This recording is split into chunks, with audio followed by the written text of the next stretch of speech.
And welcome, ladies and gentlemen, to the weekly Top 10. My name is Andre Hangshua, and I'm going to be bringing you the top 10 plays from last week, week number 7. Now, Hellions really rose up in this week's top 10, and we're going to see some good ones, some bad ones, but let's go ahead and get into it right now, number 10. Kicking things off, we have Strock versus Beasty Cutie, and you're going to see Hellions start us off. And just watch how well Beasty Cutie is going to micro this, netting him a ton of SCV kills and Marine kills. He's going to take the number 10 spot. Already going to town on these SCVs. Now the Marines are a little bit lined up as well to the natural. Unloading again, nice micro there. And only 2 Marines over here, Ben, but the SCV is doing a really good job as well. A couple of these Hellions were low on HP, but Beasty just keeps on killing SCVs. Ben, look at how low a couple of these SCVs are. Yeah, so much damage dealt to these SCVs. Beasty really wants to keep that Hellion alive. Can you lift it up? Oh, he's going to get one more worker.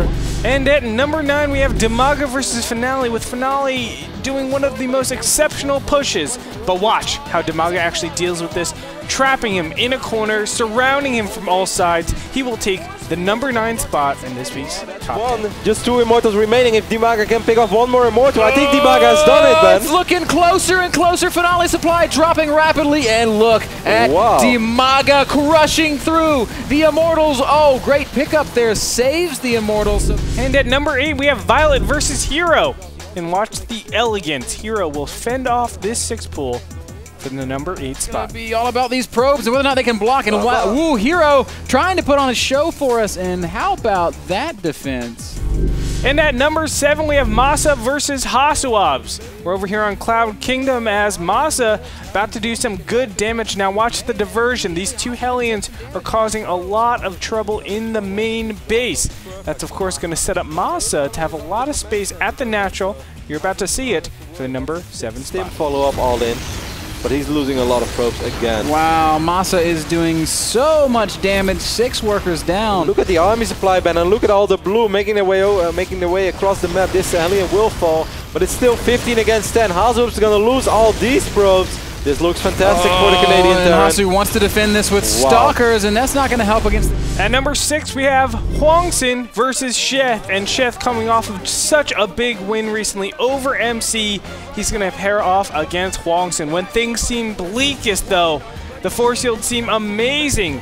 Somehow or another, Sheth is going to bust through with great control and just great macro overall. He's even going to use his Corruptors as a little bit of a meat shield, just like factories are used in TVP. He will take the number 6 spot in this week's top 10. It's still going to be really tight though, Frodan. I don't know if Sheth can hold this. Kicking it over to number 5, we have Alive versus Pult.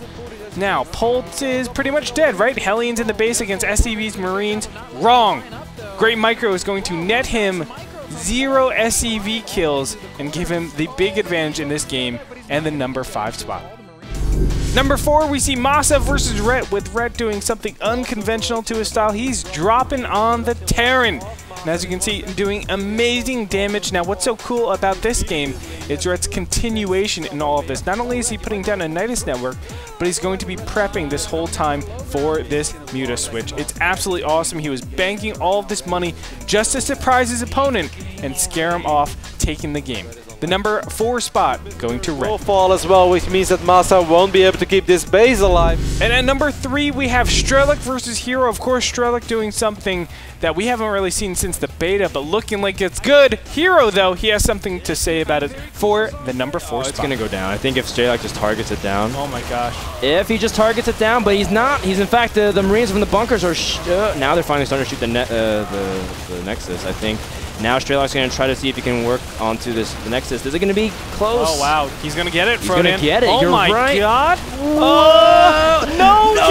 The Marines trying to go for it. No. Get the hero. And at number 2, we have QXE versus TT1. And QXE doing something very standard, just pushing out these Stalkers, saying, get out of here. I don't want you to take that much space. But that springs the trap.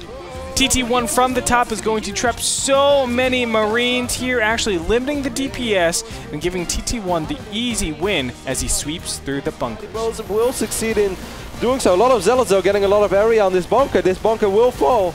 Well, the Marines are going to be almost completely trapped. They do fall back to the second bunker. There is a third and fourth bunker building right now. QXC can continue to try and retreat to those bunkers, but it doesn't look like it's going to happen in TT1. Only 5 Marines on the map right now against 8 Zealots, 6 Doggers, and 4 Sentries.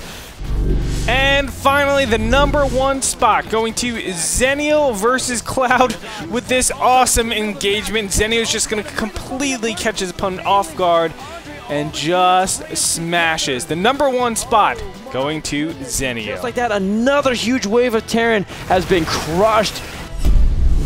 And that's going to do it for this week's edition of the Weekly Top 10. I hope you guys enjoyed that. If you have any submissions, please send them to Gretorp at NASL.tv.